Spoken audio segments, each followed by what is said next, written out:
Part 5. Opportunity space and design considerations, or leaning into who the champion is. Let's split this up between the creative and the technical, with the big caveat of course being that with interactive media, these are by no means mutually exclusive and there's a pretty big crossover in that Venn diagram. Depending on how familiar you are with Riot, you may or may not have heard this mission statement before, but I can tell you that in my 4.5 years here, I've heard it many, many times, and for good reason. We aspire to be the most player-focused game company in the world. Player focus is at the heart of everything we do when approaching a new champion. Actually, I should be more specific, everything we strive to do. We don't always get it right, but we keep learning and refining through continuous improvement given the chaotic variables of fast-paced product development, which we can probably all attest to. So how do we lean into and synergize with the player experience of any given champion? Here are some examples. Braum is a big, lovable tank support. Notice in the following example how he's speaking to someone. He's being supportive. He's warm, kind, and caring. Braum is our highest ranked voice experience in terms of player affinity. Why not enjoy some warm milk instead? Life is good, no? You can always trust Braum. Sometimes icy heart just needs warm smile. You are safe with Braum. If you have problem, you come to me first. Kindred. Kindred is actually made up of two entities, a lamb and a wolf, who together are the spirits of death in Runeterra. They talk to each other a lot, and even finish each other's sandwiches. Playing the role of a jungler, you're on your own for much more of the game than your teammates. You're fighting PvE neutral monster camps instead of a lane opponent in the first third of the game.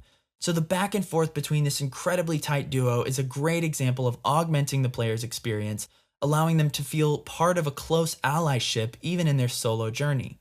How long will we be together? Forevermore. Your time has come. Ready or not? When you see us, It's too late. they laugh And scream. and dance. And flee.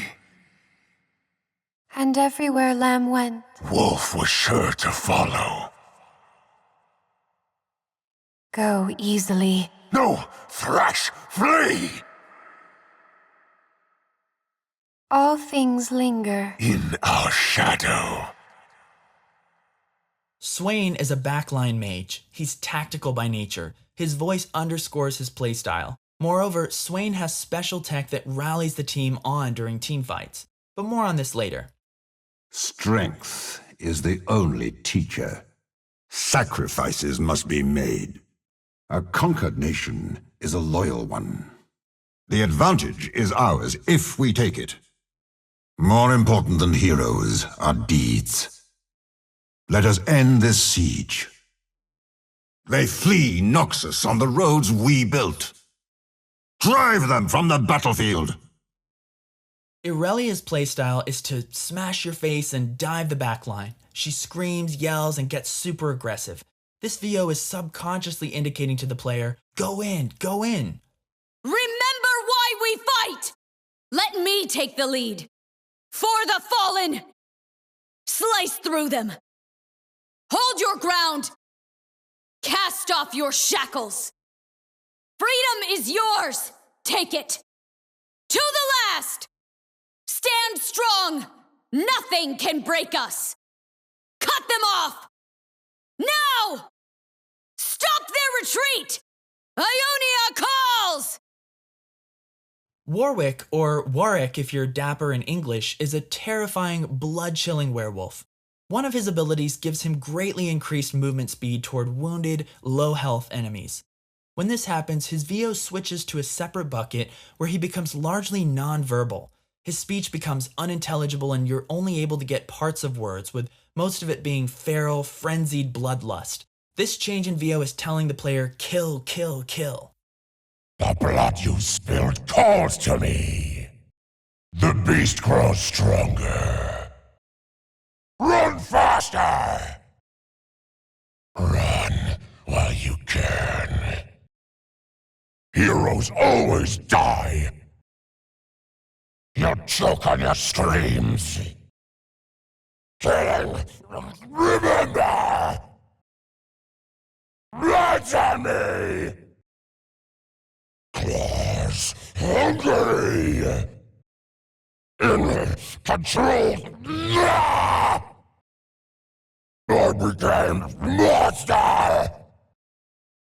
Fight back! Body spell! Hey! Scratch behind my ears. All of these examples are successful because there's synergy and alignment between the champion's ability set, their narrative, their VO performance, their audio design, and the tech that powers their VO capitalizing on their strengths, which leads me to the second part of this, the technical. In addition to the creative opportunity space, we're also always looking to create bespoke technical features when we feel like it can bring out something really special in the champ's playstyle or identity. As I mentioned, both Swain and Aurelia have special tech relating to larger scuffles and full team fights. They can urge teammates on and comment on the success or failure of the fight, which isn't a thing for most champs. Aphelios, the mute assassin I mentioned earlier, winces and grunts in pain when he becomes wounded and his health crosses a specific threshold. He's a tragic hero who can't speak, so this juxtaposes most of the VO coming from his unseen, elegant, calm sister and serves to ground him, making him feel like his own identity and contrast her calm demeanor. Yumi is an adorable little Bandle City cat searching for her master. She travels around Runeterra perched on the shoulders of allies. Because she spends so much of the game in different states of riding on a shoulder, floating around on her own on a magical book she's friends with, or bopping between allies at light speed, she has unique sets of VO for riding attached. If we find a rat, I call dibs. Or a bug. Or a fish. Unattached. Book, float us that away. And even giving her specific opinions on the individual folks she's attaching to.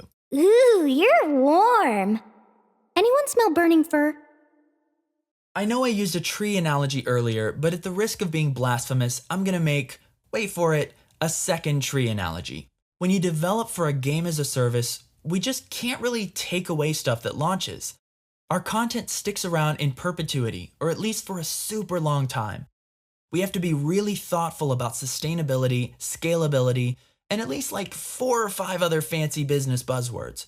But we really, really want to delight players with every new thing we put out. We want to push ourselves and our idea of what's possible in our game. But since we can't ship it and move on, all of our zigs, zags, experiments, learning opportunities, smash hits, and stumbles live on in our game. And if you have a keen eye and ear, as many of our players do, you can trace our continuous improvement and OODA loops through the years like rings on a tree as it grows. See, that wasn't so bad. League of Legends voiceover has had a wild 11-year history, and weirdly, we're kind of just getting started.